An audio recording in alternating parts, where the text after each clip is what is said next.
दोस्तों, भारत एक ऐसा देश है जो विभिन्नताओं से भरा पड़ा है। ज्योग्राफिकल कंडीशंस, भाषा, खान पान, कल्चर के साथ साथ शिक्षा वगैरह में भी वेरिएशंस देखी जा सकती हैं। और इन्हीं विभिन्नताओं के कारण ही नॉर्थ इंडिया और साउथ इंडिया की थ्योरी ने भी जन्म लिया है। ज्योग्राफिकल कंडीशंस में वेरिएशंस के कारण ही भारत को 6 हिस्सों में बांटा गया है, जिसमें central India, east India, north India और वेस्ट इंडिया भी शामिल है। मगर साउथ इंडिया, नॉर्थ इंडिया में भाषा, कल्चर, खान पान के साथ साथ शिक्षा में भी अंतर हमेशा चर्चा का विषय रहा है। कई तरह की रिपोर्ट्स की माने तो शिक्षा में अंतर के कारण यहाँ साउथ इंडिया के राज्य नॉर्थ इंडिया के मुकाबले काफी तेजी से प्रोग्रेस कर रहे हैं। आज हम भी कोशिश करेंगे आपको बताने की कि कैसे मॉडर्न एजुकेशन में साउथ इंडिया नॉर्थ कोरिया को पीछे छोड़ रहा है। क्योंकि सवाल तो ये भी है कि ये सच में हो रहा है या सिर्फ ये मिथ है जो रिपोर्ट्स के साथ फैलाया जा रहा है। तो चलिए जानते हैं साउथ इंडिया और नॉर्थ इंडिया। भारत के सदर्न पार्ट को साउथ इंडिया और नॉर्दर्न पार्ट को नॉर्थ इंडिया कहते हैं। साउथ इंडिया की बात करें तो इसमें 5 स्टेट्स तमिलनाडु, केरला, कर्नाटका, आंध्र प्रदेश और तेलंगाना और 3 union territories Lakshadweep, Andaman and Nicobar और पौंडीचेरी आते हैं।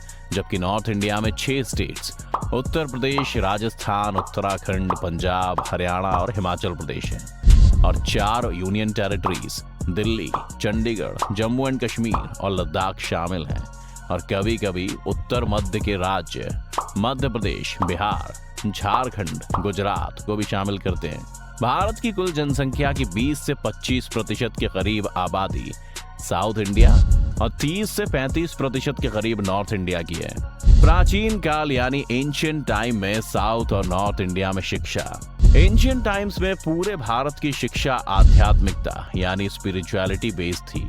चाहे नॉर्थ हो या साउथ, हर जगह गुरुकुल सिस्टम ही लागू था, जहाँ ज्यादातर स्टूडेंट्स को धर्म ग्रंथों जैसे वेद, उपनिषद को पढ़ने और उनके प्रिंसिपल्स को अपने जीवन में उतारने की सीख दी जाती थी।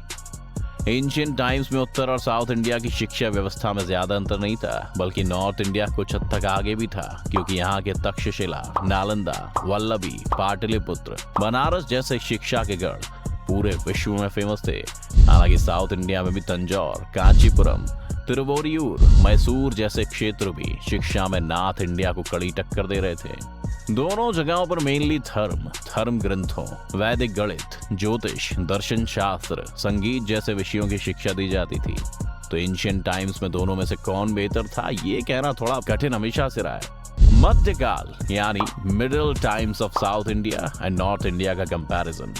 मध्यकाल में साउथ इंडिया और नॉर्थ इंडिया की शिक्षा व्यवस्था में बड़ा अंतर आ गया, क्योंकि मध्यकाल में नॉर्थ इंडिया के राज्य लगातार मुस्लिमों और विदेशी लुटेरों के आक्रमणों को झेलते रहे, जिन्होंने न सिर्फ नॉर्थ इंडिया को जमकर लूटा, बल्कि इनके बड़े विश्वविद्यालयों को आग लगाकर जैसे नालंदा को तबाह कर दिया। जबकि साउथ इंडिया ज्यादातर इन आक्रमणों से बचा रहा, जैसे मुगलों और कई विदेशी लुटेरों की दाल साउथ इंडिया में कभी नहीं गली, और साउथ इंडिया अपनी भाषा और कल्चर में शिक्षित होता रहा। मध्यकाल में नॉर्थ इंडिया शिक्षा में साउथ इंडिया से कहीं ना कहीं पिछड़ गया। मॉडर्न टाइम्स में साउथ इंडिया और नॉर्थ इंडिया का कंपैरिजन। अगर टाइम की बात की जाए तो मॉडर्न टाइम्स में साउथ इंडिया ने नॉर्थ इंडिया को शिक्षा के अलावा भी कई क्षेत्रों में पीछे छोड़ दिया है, जिसका कारण है कि आजादी के बाद भारत के नॉर्दर्न स्टेट्स ने खेती बाड़ी को हाथों में लिया, वहीं साउथ इंडिया ने विज्ञान और तकनीकी को अपना लिया। आज देश के ज्यादातर हाईली रेप्यूटेड यूनिवर्सिटीज आपको साउथ इंडिया में मिलेंगी। IISc बेंगलुरु आज देश की यूनिवर्सिटीज की लिस्ट में ज्यादातर टॉप पर बना रहता है। इसके अलावा VIT, IIM बेंगलोर जैसे कई इंस्टीट्यूट्स आज देश के साथ ही पूरी दुनिया में अपनी जगह बनाए हुए हैं। हम कैसे कह सकते हैं कि साउथ इंडिया आज नॉर्थ इंडिया से शिक्षा में काफी बेहतर है? बेंगलोर को IT कैपिटल ऑफ इंडिया कहते हैं। दुनिया भर की सॉफ्टवेयर कंपनीज यहाँ हैं। एक रिपोर्ट की माने तो यहाँ हजारों की संख्या में सॉफ्टवेयर कंपनीज हैं। बहुत सारी बड़ी कंपनीज जैसे विप्रो, इन्फोसिस, माइंडट्री के हेडक्वार्टर्स भी यही हैं। इसके अलावा हैदराबाद फार्मेसी हब और बेंगलोर के बाद सॉफ्टवेयर कंपनीज का दूसरा बड़ा हब है, और चेन्नई ऑटोमोबाइल का हब है। इन सब कंपनीज के साउथ इंडिया के इन शहरों में होने की वजह से ही इन राज्यों की शिक्षा व्यवस्था साइंस एंड टेक्नोलॉजी पर ज्यादा बेस्ड है, जबकि नॉर्थ इंडिया में ऐसा नहीं है। इससे यहाँ की यूनिवर्सिटी साइंस एंड टेक्नोलॉजी के लिए इतना क्रेज नहीं है। इसरो जैसे scientific research centre, Reddy laboratory pharma research centre भी साउथ इंडिया में, जो वहाँ की शिक्षा की क्वालिटी को सुधारने में कैटलिस्ट की तरह काम कर रहे हैं। माइक्रोसॉफ्ट के सीईओ सत्या नडेला और गूगल सीईओ सुंदर पिचाई जैसी हस्तियां जो आज दुनिया की सबसे बड़ी कंपनियों में सबसे बड़े पद पर है, साउथ इंडिया के आंध्र प्रदेश और तमिलनाडु से हैं, जबकि इन्फोसिस जैसी वर्ल्ड लेवल की सॉफ्टवेयर कंपनी बनाने वाले नारायण मूर्ति साउथ इंडिया से ही आते हैं। ये हस्तियां साउथ इंडिया में यूनिवर्सिटी और स्टूडेंट्स के हाई लेवल एजुकेशन की क्वालिटी के बारे में बताती हैं और वहाँ के स्टूडेंट्स में इन्हीं लोगों से इंस्पिरेशन लेकर बेहतर शिक्षा का क्रेज है। जबकि नॉर्थ इंडिया में शायद ही ऐसा कोई आदमी हो जो शिक्षा के दम पर इतने बड़े मुकाम पर पहुंचा हो। एक रिपोर्ट के मुताबिक साउथ इंडिया के आदमी अपने बच्चों की उच्च शिक्षा के लिए नॉर्थ इंडिया से ज्यादा खर्च करते हैं। कुछ समय पहले आई एक रिपोर्ट की माने तो साउथ इंडिया में हर एक स्टूडेंट पर हर साल एवरेज 37,000 से ज्यादा का खर्च होता है, जो कि उनके ईयरली घरेलू खर्च का लगभग 43% है। जबकि नॉर्दर्न स्टेट्स में करीब 25,000 से ज्यादा है। ह्यूमन डेवलपमेंट इंडेक्स की रैंक की लिस्ट में केरला टॉप पर है। इसके अलावा और भी साउथ इंडियन स्टेट्स की हालत नॉर्थ इंडिया से बेहतर है।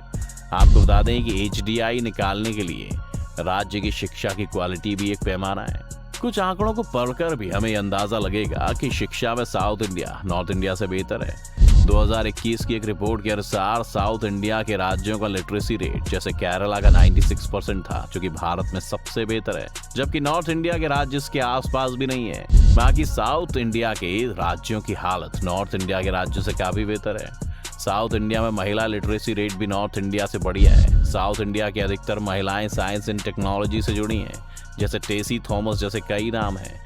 जबकि नॉर्थ इंडिया की महिलाओं का लिटरेसी रेट काफी खराब है। उनको केवल घर संभालने की जिम्मेदारी मिलती रही, जिससे उनकी शिक्षा अधूरी रही। क्या कारण है जिससे साउथ इंडिया शिक्षा में नॉर्थ इंडिया से आगे है? अंग्रेजी आज पूरे विश्व में बोली जाती है। साउथ इंडिया के कोस्टल जोन में होने के कारण यहाँ से दुनिया भर में बिजनेस होता था, जिससे साउथ इंडिया के लोग बहुत पहले से अंग्रेजी और बहुत सारी विदेशी भाषाएं जानने लगे और मॉडर्न एजुकेशन में नॉर्थ इंडिया को भी पीछे छोड़ते गए। आजादी के बाद नॉर्थ इंडिया आतंकवाद, पार्टीशन से उपजी समस्याओं में उलझा रहा और शिक्षा पर साउथ इंडिया की तरह ध्यान नहीं दे पाया।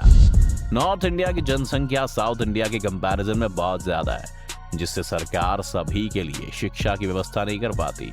जबकि साउथ इंडिया में जनसंख्या कम होने से उनकी शिक्षा की प्रॉपर व्यवस्था हो जाती है। साउथ इंडिया में नॉर्थ इंडिया के कंपैरिजन में कम्युनल एंड रिलीजियस हेट्रेस काफी कम है, जिससे यहाँ की सरकारें केवल जनता की शिक्षा, मेडिकल जैसी सुविधाएं देने में लगी रहती हैं। साउथ इंडिया में चुनाव ज्यादातर शिक्षा, मेडिकल सुविधाएं, रोजगार के नाम पर लड़ा और जीता जाता है, लेकिन नॉर्थ इंडिया में कास्ट और रिलीजन के नाम पर। आपको क्या लगता है, अगर नॉर्थ को भी अपनी शिक्षा नीति इतनी बेहतर करनी है तो क्या क्या करना पड़ेगा? हमें कमेंट में बताएं।